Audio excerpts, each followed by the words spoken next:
Ladies and gentlemen, this morning at the House Foreign Affairs Committee, we discussed the nuclear agreement reached with the regime in Iran as an historic mistake.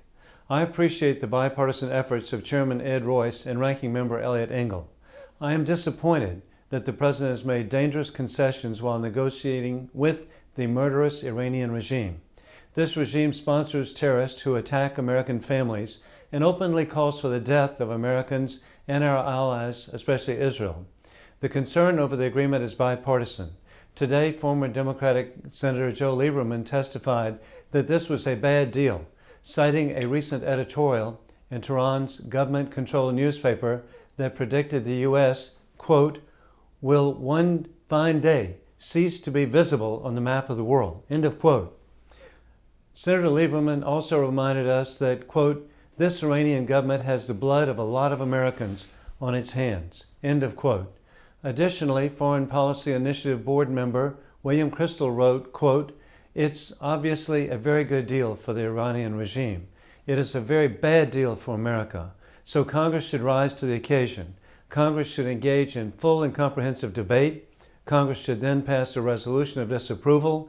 Congress should then override the President's veto and return America's Iran policy to dealing from a position of strength rather than supplication.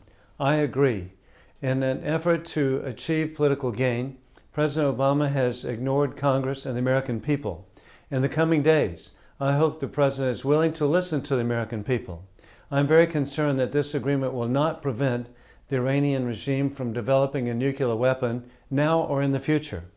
The President is establishing a sad legacy of giving in to an extremist regime with nuclear intercontinental ballistic missiles targeting American families.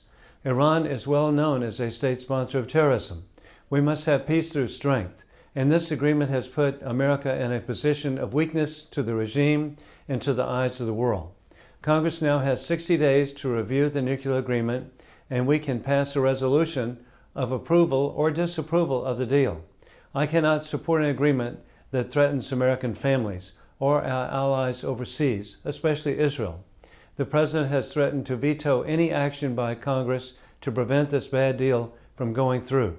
I believe it is irresponsible to jeopardize the safety of Americans, our allies, and innocent civilians in the region with an historic mistake.